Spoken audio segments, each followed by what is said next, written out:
मुझे इस बात की खुशी है कि मुफ्ती साहब ने भी मान लिया कि नेचर में कोई इंसाफ नहीं है।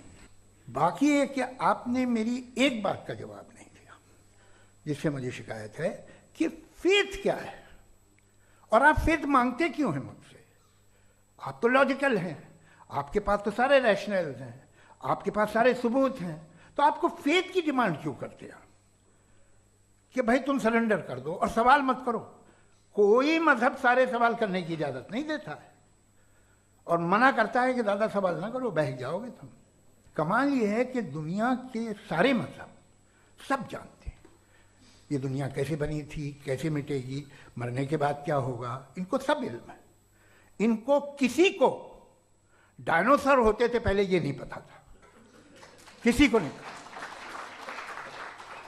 किसी भी दुनिया की मजहबी किताब में डायनासोर का जिक्र नहीं है। जिस दुनिया में आप बैठे हैं सर, ये हॉल जो है, ये इलेक्ट्रिसिटी जो है, ये माइक जो है, जिस हवाई जहाज से आप आए थे, वो जिस कार से आप यहाँ आए हैं, ये सब उन लोगों की बनाई हुई है जिन्होंने सवाल किए थे। ये दुनिया जिसमें आप आज आराम से हैं, ये उन लोगों की बनाई है कि जिन्होंने सवाल किए थे और हर स्टेज पे इन सवालों को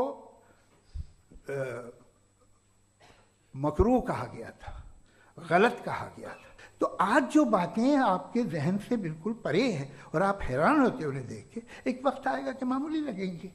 और हुआ है, आपकी इंसानी तारीख ही है। इतनी जल्दी सारे फैसले आप मत कर लीजिए, थोड़ा ये ह्यूमिलिटी रखिए कि भाई ये हमें नहीं मालूम। ये कहने में क्या आ रहा है, ये यूनिवर्स कहाँ तक फैली, ये कब से है और कब तक रहेगी, हमें नहीं मालूम। आपने फैसला कर लिया कब बनी।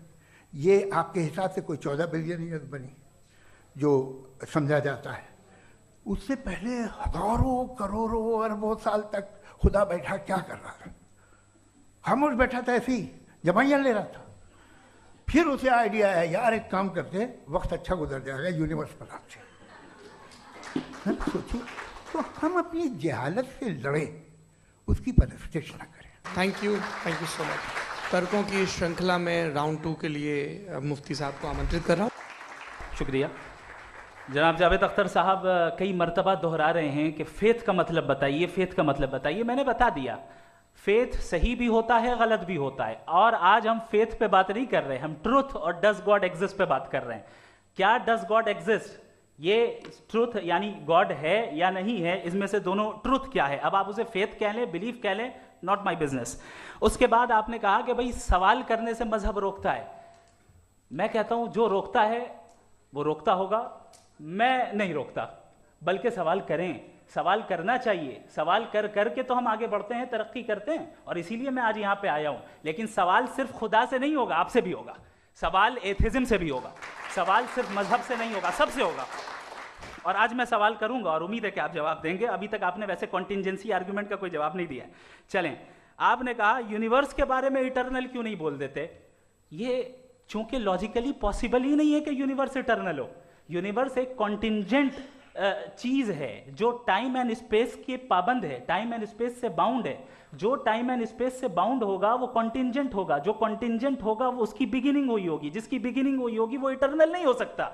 ये तो कॉमन सी बात है। आपने कहा कि किसी मजहबी किताब में डायनासोर का जिक्र नहीं है। अफसोस कि आज तक किसी मैथमेटिक्स की किताब में मुझे डायनासोर का जिक्र नहीं मिला। तो इसका मतलब मैथमेटिक्स की किताब बेकार है? नहीं, उसका वो टॉपिक नहीं है। रेवलेशन का और मजहबी किताबों का टॉपिक ये नहीं है कि आपको आके बताए साइकिल कैसे बनाते हैं, या आकर ये बताएं कि जो है डायनासोर कब था। वो तो मोरालिटी सिखाने आया है, गॉड के बारे में बताने आया, नॉन फिजिकल रियलिटी की हकीकत को सिखाने के लिए आया। रिलीजियन साइंस को रोकता है? नहीं रोकता। अगर रोकता है तो गलत करता है। रिलीजियन साइंटिज्म को रोकता है, जिसमें हमारे जावेद साहब मुब्तला हैं। साइंस और साइंटिज्म में फर्क है। साइंटिज्म यह है कि आप समझें कि साइंस और साइंटिफिक मेथोडोलॉजी ये नॉलेज को हासिल करने का वाहिद सोर्स ऑफ नॉलेज है। यह है साइंटिज्म। हम इसे रिजेक्ट करते हैं। उसके बाद उन्होंने कहा कि भाई हमें नहीं मालूम। अगर नहीं मालूम तो क्लियरली कह देना कि नहीं मालूम है, इसमें क्या हर्ज है। तो वही तो मैं कह रहा हूं ना कि आप कह दें कि नहीं मालूम, लेकिन क्लेम क्यों कर रहे हैं कि गॉड एग्जिस्ट नहीं कर रहा है। आखिरी चीज, इन्होंने कहा कि खुदा दुनिया बनाने से पहले 150 साल पहले या करोड़ों साल पहले क्या कर रहा था। अरे हजरत, चलें, बहरहाल मैं जवाब दे देता हूं, आप हमारे रिस्पेक्टेड पर्सनालिटी हैं, अगर आप नहीं होते तो मैं ऐसे एंटरटेन ही नहीं करता। टाइम, ये 100 साल पहले या 100 साल बाद, पहले बाद में अभी, ये वो अल्फाज हैं जिनका ताल्लुक टाइम से है। टाइम शुरू ही हुआ है यूनिवर्स की बिगिनिंग के बाद, तो उसके पहले खुदा क्या कर रहा था, सवाल इलॉजिकल है, ये फेलेसी है। यानी आप ये कह रहे हैं कि यूनिवर्स के बनने से पहले खुदा क्या कर रहा था, टाइम के बनने से पहले, पहले का ताल्लुक टाइम से, टाइम उस वक्त था ही नहीं, तो ये सवाल ही इनवैलिड है खुदा के ताल्लुक से। इसकी एक मिसाल आप ले लें। एक कार है, एक साहब ने देखा कि भाई कार जो है उसके व्हील्स कितने अच्छे लगे हुए हैं सही जगह पे, स्टीयरिंग जो है कितने अच्छे जगह पे लगी हुई, और सीट्स कितने वेल डिजाइंड है, कितनी प्रिसाइजली ये कार काम कर रही है, तो जरूर कोई ना कोई इसे क्रिएट किया है, किसी ने क्रिएट किया है। अब जावेद साहब आए और कह रहे जनाब बोनेट खोलिए, इसमें इंजन है, इंजन इस कार को चला रहा है, hence prove no one has created the car. This is illogical. Science हमेशा फिजिकल वर्ल्ड की चीजों को ही फिल करती जाएगी और फिजिकल चीजों से ही करती जाएगी, चूंकि एम्पेरिकल एविडेंस का ताल्लुक फिजिकल वर्ल्ड से है।